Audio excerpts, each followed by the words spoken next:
Le cri des trompettes perce le brouillard. La terre tremble sous les pas de milliers d'hommes. L'air sent le fer et la sueur.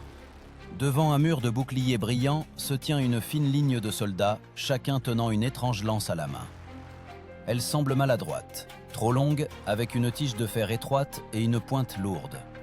Mais c'est cette arme même qui, selon l'historien antique Polybe, décidait de l'issue des batailles. Un instant, un seul lancer, et l'ennemi se transformait en une masse impuissante. Pourquoi une seule lance pouvait-elle arrêter toute une armée? Pourquoi les adversaires de Rome ne craignaient-ils pas les glaives, ni la cavalerie, mais précisément cela, le pilum? Et que cachait-il de si particulier pour avoir changé la notion même de guerre? Les légionnaires ne se contentaient pas de lancer le pilum, ils déchaînaient un éclair qui transperçait littéralement les murs de boucliers. Quand le fer lourd s'enfonçait dans le bois, la pointe se pliait, s'y coinçant irrémédiablement. Le bouclier devenait inutile, on ne pouvait ni le lever ni le jeter sans exposer le corps au coup. C'est pourquoi les Romains n'appelaient pas le pilum une simple lance, mais un coup décisif, le moment où la formation de l'ennemi se transformait en chaos. Cette flèche d'acier pesait environ 3 kg et pouvait transpercer jusqu'à 3 couches de cuir et de bois. Polybe écrivait que le pilum déchirait même les boucliers grecs faits de chêne et de bronze. Mais ce n'était pas seulement sa force qui le rendait redoutable. Sa conception était pensée dans les moindres détails. La tige de fer, longue de presque 1 mètre, se pliait facilement après l'impact, afin que l'ennemi ne puisse pas la relancer. Cet effet était appelé ingenium, la ruse de l'arme. Imaginez, la formation des Gaulois approche de la Légion. Leurs cris se fondent en un grondement, et soudain un sifflement dans l'air. Des dizaines de pilums lourds volent en arc de cercle. Un instant plus tard, les premiers rangs perdent leurs boucliers, la formation se brise, et c'est alors que les Romains tirent leurs glaives. Le pilum ne se contentait pas de tuer, il privait l'ennemi de sa protection et de sa volonté de combattre. C'est en cela que résidait la philosophie de la guerre romaine. Briser l'ordre et pas seulement les corps. Les légionnaires eux-mêmes appelaient ce moment le second souffle du combat. Après le lancer du pilum, ils ressentaient un afflux de confiance. Ils savaient que l'ennemi était désormais aveuglé et sans défense. Les archéologues ont trouvé sur les champs de bataille des centaines de tiges de fer courbées, comme des éclairs figés dans la terre. Chacune d'elles est la trace d'un instant où la discipline et le calcul ont transformé le chaos en victoire. Mais le pilum n'a pas toujours été ainsi. Son origine ne vient pas des ateliers de Rome, mais des profondeurs des tribus italiques. Autrefois, cette arme avait une apparence différente, et son parcours, de simple lance à instrument stratégique de guerre, est devenu le reflet de la manière dont Rome elle-même a appris à vaincre. C'est précisément ici que commence l'histoire, où le métal et la raison se sont fondus pour créer non pas une simple arme, mais un symbole de pouvoir sur le monde. Bien avant les triomphes de César et les brillantes légions d'Auguste, alors que Rome n'était encore qu'une alliance de tribus guerrières, l'arme du Romain ressemblait à la simple lance des peuples voisins. On l'appelait alors asta, une arme d'aste légère et droite que l'on utilisait pour transpercer et non pour lancer. Mais tout changea lorsque les Romains se heurtèrent aux Étrusques et aux Samnites, des peuples maîtrisant l'art du combat à projectiles. Ils comprirent, la guerre n'était pas seulement la force du bras, mais aussi l'ingénierie de la pensée. C'est de cette confrontation que naquit le pilum, une lance créée non pour la beauté, mais pour détruire l'ordre dans les rangs ennemis. Initialement, le pilum se composait d'un fût en bois d'environ 2 mètres de long et d'une fine tige de fer, qui occupait presque un tiers de cette longueur. La pointe était étroite, avec un tranchant rhomboïdal. Mais le secret principal n'était pas la lame, mais le fer mou. Après l'impact, la tige se pliait, comme du bois souple au vent. Ce défaut était un calcul génial. L'ennemi, en retirant la lance, ne pouvait plus l'utiliser. Elle perdait sa forme, se transformant en un morceau de fer inutile.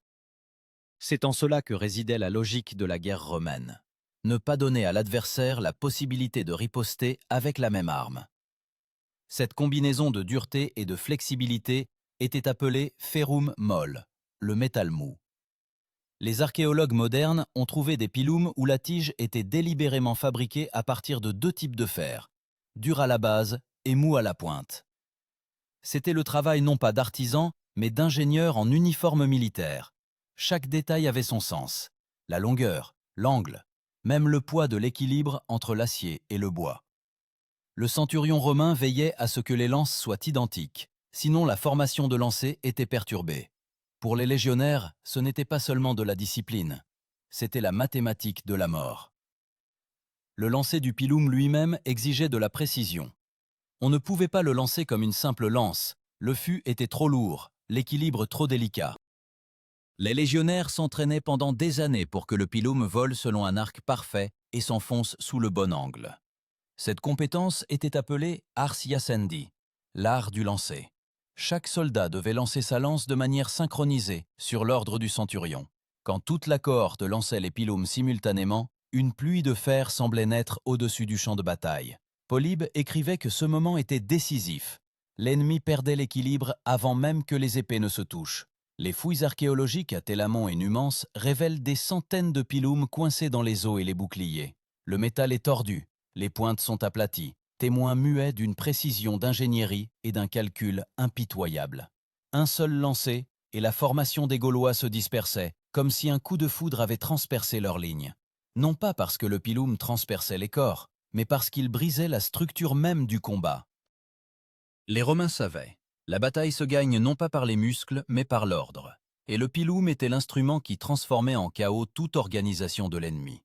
On estime que c'est lors des guerres samnites, vers le IVe siècle avant notre ère, que le pilum devint pour la première fois l'arme principale de l'infanterie lourde. C'est alors qu'apparurent les soldats aux boucliers rectangulaires et aux lances massives, les principes. Ces guerriers se tenaient en deuxième ligne de la légion et lançaient des pilums avant d'engager le combat au corps à corps. Leur assaut préparait le chemin pour les astatis en première ligne, et derrière eux avançaient déjà les vétérans, les triarii. Ainsi, la formation romaine se transformait en un mécanisme vivant, où chaque phase du combat avait son arme, sa fonction et son moment. Tacite écrivait qu'un légionnaire devait être une partie de la machine et non un guerrier individuel. Le pilum incarnait cette philosophie. Il n'exigeait pas la force d'Hercule, mais requérait une obéissance absolue. Un lancer, un ordre, un résultat. Le génie tactique de Rome ne résidait pas dans l'invention de la lance elle-même, mais dans sa transformation en un élément du système. Progressivement, le pilum devint non seulement une arme, mais un symbole de la discipline romaine elle-même. Sa forme ne changea presque pas pendant des siècles.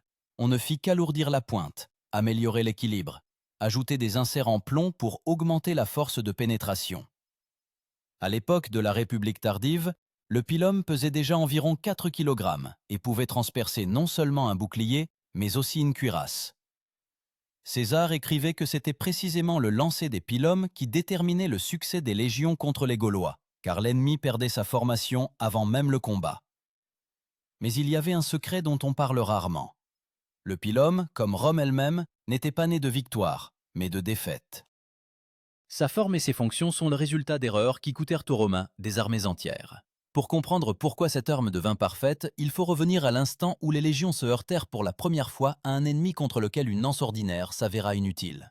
C'est cette défaite qui força Rome à recréer son armement, et avec lui, sa pensée militaire.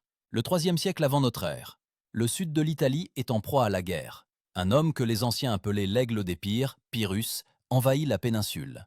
Sa phalange, entraînée à la manière macédonienne, avançait comme un monstre unique, couvert de lances de bronze. Les Romains se heurtèrent pour la première fois à la formation grecque, un mur de sarris, des piques pouvant atteindre 6 mètres de long. Leurs lances légères rebondissaient impuissantes contre les rangs serrés. Des centaines de légionnaires tombaient sans même avoir pu porter un coup d'épée. Ces défaites ébranlèrent le Sénat. Selon Tite-Live, c'est alors que les Romains comprirent, s'ils ne changeaient pas d'armes, ils disparaîtraient. Ainsi commença l'ère de la Réforme. Les anciennes astas furent remplacées par un nouveau type de lance, lourde, avec une tige étroite, capable de percer un bouclier grec. C'est durant ces années que le pilum devint le symbole de l'ingéniosité romaine. Il fut créé en réponse à la sarris comme une contre-attaque contre la phalange. Mais sa force ne résidait pas seulement dans sa capacité à percer l'armure. Le plus important était qu'il brisait la formation de l'ennemi. Un seul lancer, et la longue phalange, où tout repose sur le soutien mutuel des lances, s'effondrait. Un bouclier transpercé par un pilum tirait le bras vers le bas, déséquilibrait le soldat, exposant ses voisins. C'était la première fois que l'ingénierie surpassait la tradition. Polybe écrivait que les Romains vainquaient non par les corps, mais par l'esprit. Ils comprirent qu'il n'était pas nécessaire d'imiter Alexandre. Il fallait briser l'idée même de son armée. Le pilum devint la clé qui permit à une petite ville sur le Tibre de vaincre les rois hellénistiques. La particularité du pilum à l'époque des guerres de Pyrrhus était sa longueur, jusqu'à 2,20 m. La pointe en fer doux était fixée par un clou de bronze. Après l'impact, elle se pliait, et parfois même se cassait, laissant l'ennemi avec un bouclier inutile. Il y avait là une économie cachée. Le pilum ne pouvait pas être réutilisé, mais sa production était bon marché et rapide. La Légion pouvait se réapprovisionner directement en campagne. Cela correspondait à l'idée romaine de logistica, l'art de maintenir l'armée en mouvement. À mesure que Rome remportait des victoires, le pilum évoluait. Pendant les guerres puniques, lorsque les légions affrontèrent Hannibal, la construction de la lance changea à nouveau. La cavalerie carthaginoise et l'infanterie légère agissaient rapidement, le pilum devait donc devenir encore plus mortel. C'est alors qu'apparut un lest en plomb à la base de la tige. Il alourdissait le lancer, augmentant la force de pénétration.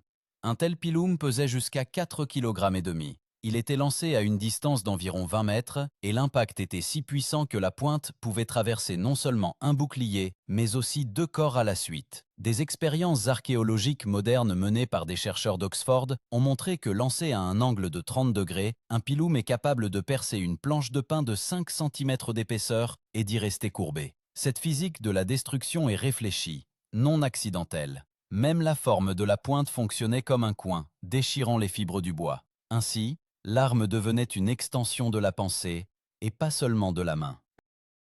Les légionnaires, armés de pilum, agissaient selon un schéma précis. Avant l'attaque, le centurion donnait le signal, le rugissement métallique de la trompette, la tuba. La première ligne faisait 2 pas en avant, abaissait les lances sous un léger angle et les lançait simultanément. Après le lancer, les soldats sortaient immédiatement leur glaive et avançaient sans s'arrêter. Tout était calculé à l'instant près. Ce n'était pas le chaos du combat, mais un rituel de précision. Chaque lancer ouvrait la voie au suivant. Le chant après le lancer des pilums ressemblait à une scène de destruction. Des boucliers cloués au corps, des tiges courbées d'où goûtait le sang, et une lourde odeur de fer dans l'air. Même les ennemis survivants abandonnaient souvent leurs armes, non par peur, mais parce qu'ils ne pouvaient plus les tenir en main. C'est précisément cet effet, la démoralisation par la technique, qui devint la marque de fabrique des guerres romaines. Les pilums transforment à la bataille d'un duel en un système. Là où autrefois les héros décidaient, ce sont maintenant les mécanismes qui l'emportaient. Chaque légion était comme une machine aux milliers de mouvements identiques. Et cette machine commença son chemin vers la grandeur sur les champs où les Romains apprirent pour la première fois à craindre et à comprendre l'ennemi. Mais après les victoires sur le monde hellénistique, Rome fut confrontée à un nouvel adversaire, le barbare. Celui-ci ne formait pas de phalange et ne se cachait pas derrière le bronze. Il avançait sur les Romains en vague, avec des cris, sans ordre, sans peur. Et là, le pilum montra la seconde facette de sa nature, non pas seulement une arme d'ingénierie, mais une arme de psychologie. Dans la confrontation avec le chaos, il devint un instrument d'intimidation, un outil qui brisait la volonté avant même que le combat ne commence. Le Nord, terre froide, brouillards épais, air lourd avant la tempête. À l'horizon, la masse sombre des tribus barbares, Cimbres, Teutons, Germains.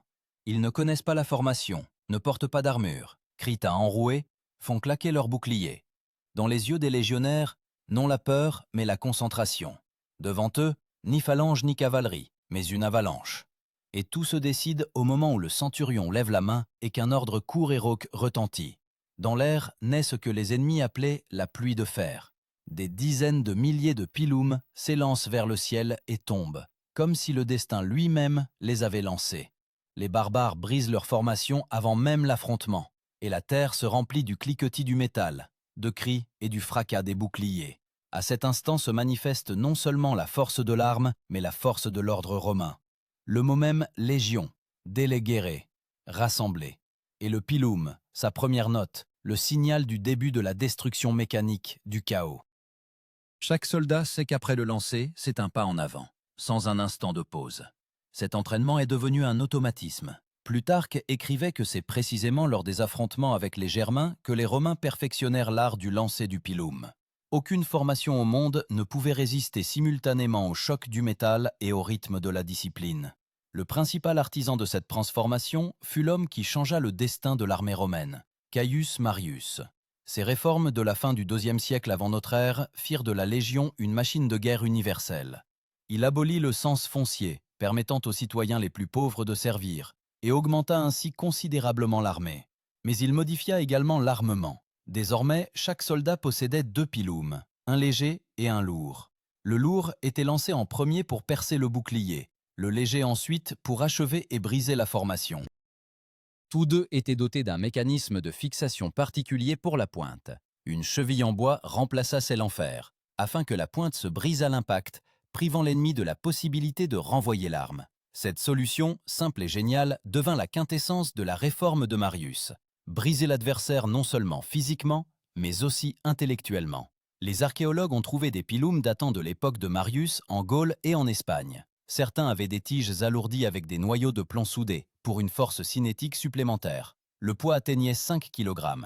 À une distance de 30 pas, une telle lance transperçait non seulement un bouclier de chêne, mais aussi l'homme qui se tenait derrière. Des expériences de reconstructeurs modernes confirment que l'impact d'un pilum générait une énergie allant jusqu'à 35 000 joules, presque comme un coup de mousquet. Et tout cela sans poudre, sans mécanisme, uniquement grâce à la force du bras humain et au calcul précis du centre de gravité. La tactique de combat changea également. Désormais, le pilum ne servait plus de préparation à l'affrontement, mais de premier coup d'une symphonie entière de morts. Lorsque les premiers rangs barbares tombaient, la légion ne courait pas en avant, elle marchait, lentement, en ordre serré, comme une vague de pierres. Chaque lancer de pilum n'était pas un simple acte, mais une partie d'un rituel. Les légionnaires appelaient ce moment ictus, le coup. Le centurion donnait le signal et les lances volaient. La terre tremblait, l'air se remplissait de sifflements. La machine romaine fonctionnait sans émotion, froidement, précisément, sans héroïsme, sans un cri. Les contemporains disaient qu'après Marius, même le son du pilum était devenu un symbole de peur. Les barbares commençaient à perdre leur sang-froid en entendant le sifflement des pointes de fer. Ils savaient qu'après ce sifflement viendrait le silence, et qu'en lui commencerait la mort. Les Romains utilisaient cet effet psychologique comme une arme. Le pilum devint non seulement un destructeur physique, mais aussi moral. Au fil du temps, cette arme se transforma en une partie de l'identité romaine.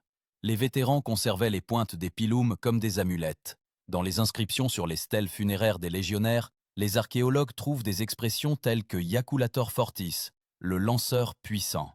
Pour le Romain, le pilum était ce que le fusil est pour le soldat moderne, une extension de la personnalité, un symbole d'honneur professionnel. Mais avec la grandeur, les réformes de Marius allaient apporter un nouveau problème. Le légionnaire, armé du pilum, devenait irremplaçable, et donc dangereux pour la République elle-même. L'armée, qui appartenait autrefois au Sénat, était désormais fidèle à ses généraux. Et le pilum, ce n'était pas seulement un instrument de victoire, mais aussi le début de la désintégration de l'ancien ordre. Car ceux qui le lançaient contre les ennemis le lanceraient bientôt contre les leurs, quand l'étendard portant l'inscription SPQR s'éleva pour la première fois au-dessus des champs de Gaulle. Le pilum n'était déjà plus une simple arme. Il était devenu une métaphore de l'Empire, lourd, flexible, implacable. Et plus les légions avançaient, plus le pilum se transformait en le signe de l'idée même de Rome. L'ordre contre le chaos, le système contre la passion. Mais dans cette machine idéale, comme dans toute arme, mûrit le moment où elle se retourne contre son créateur. Quand, au milieu du 1er siècle avant notre ère, Jules César fait son entrée sur la scène de l'histoire, le pilum n'est déjà plus seulement une partie de l'équipement légionnaire. C'est le langage de la guerre que Rome parle au monde entier. César ne le réinvente pas. Il l'utilise comme le scalpel d'un chirurgien, transformant le lancer de la lance en un acte de précision. Génial. Dans ses commentaires sur la guerre des Gaules, il y a des scènes où l'issue d'une bataille entière est décidée par un seul ordre, de lancer les pilums. Il écrit que les légionnaires les lançaient en un instant, sans perdre leur formation, avec le calcul que l'impact frapperait le visage et le bouclier de l'ennemi simultanément. Ce n'est pas une simple tactique, c'est un art du meurtre de masse, transformé en géométrie. Durant la campagne de Gaule, les légions romaines combattirent des tribus qui n'avaient pas de discipline, mais possédaient du courage. Leur formation était dense, mais immobile. Le pilum brisait cet avantage, une seule salve précise, et les lourds boucliers des Gaulois se transformaient en pièges. Le bouclier, transpercé par le fer, perdait instantanément son centre de gravité, et les guerriers, en tentant de se libérer, exposaient leur poitrine.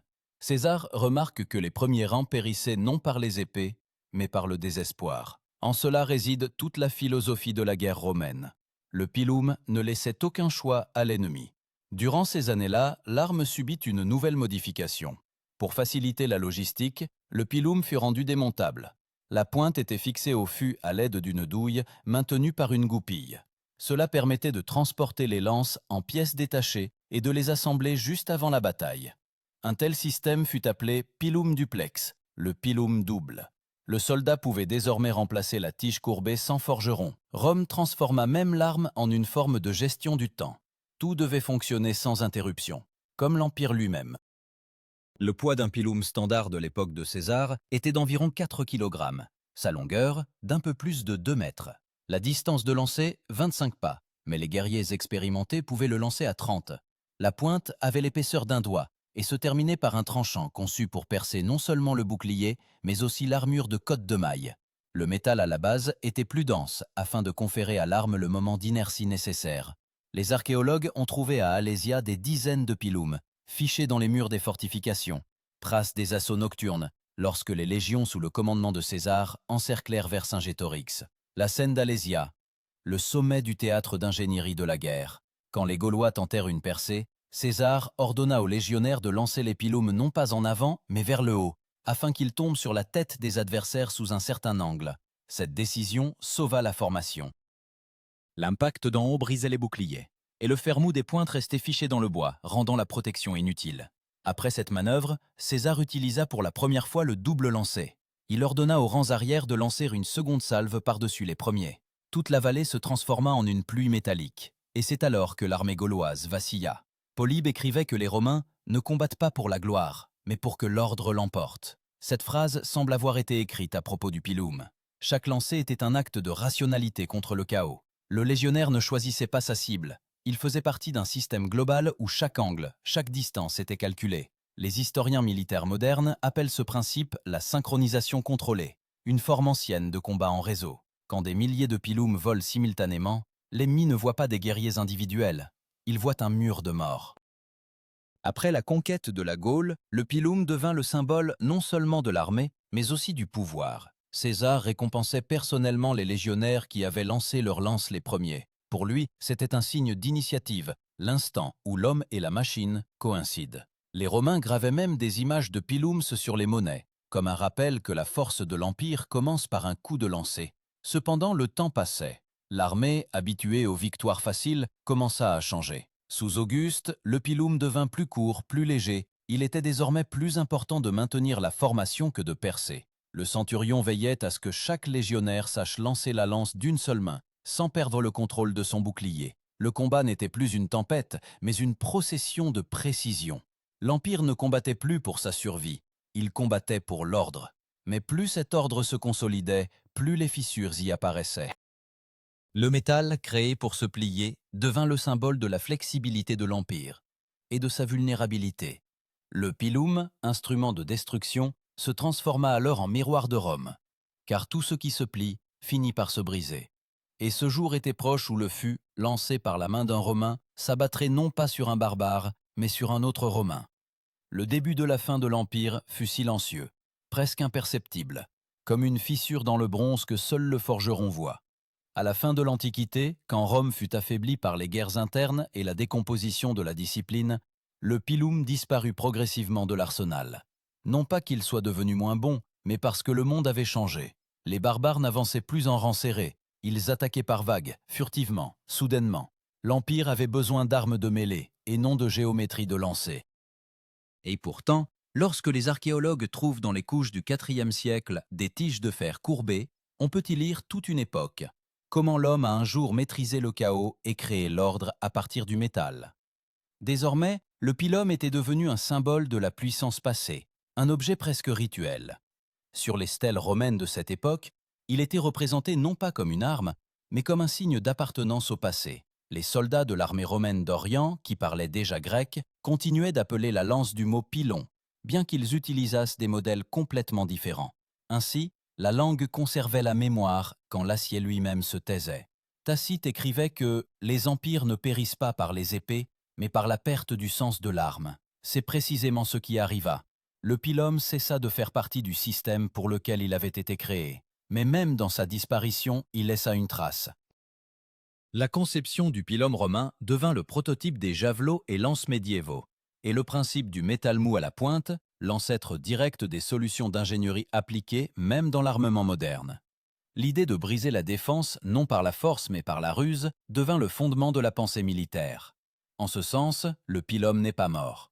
Il s'est simplement dissous dans l'histoire, comme une formule que l'on a cessé de nommer, mais que l'on continue d'utiliser. Les historiens débattent du nombre de siècles qu'a duré cette arme. Certains affirment environ 7 siècles, d'autres que le dernier pil-homme fut lancé lors de la bataille d'Andrinople. Mais ce qui est plus important que la date, c'est la trace. Elle est restée dans la mémoire de la façon dont l'ingéniosité a transformé l'art de tuer en un système auquel des millions de personnes croyaient. Le pil-homme n'était pas seulement du fer, il était l'idée de Rome, sa mathématique, sa volonté. Et maintenant que nous connaissons toute cette histoire, une question demeure. En chacun de nous, qui vivons dans un monde de technologie et de systèmes, il y a une goutte de ce calcul romain, de cette ferme conviction que l'ordre est plus fort que le chaos. Mais si vous vous teniez sur le champ, au milieu du cliquetis des boucliers et du rugissement de la bataille, pourriez-vous lever la main et lancer votre pilum, sachant que le destin d'une armée entière dépend de votre lancer? Ou, comme il y a des milliers d'années, la même peur vous aveuglerait-elle, devant laquelle même le métal pliait?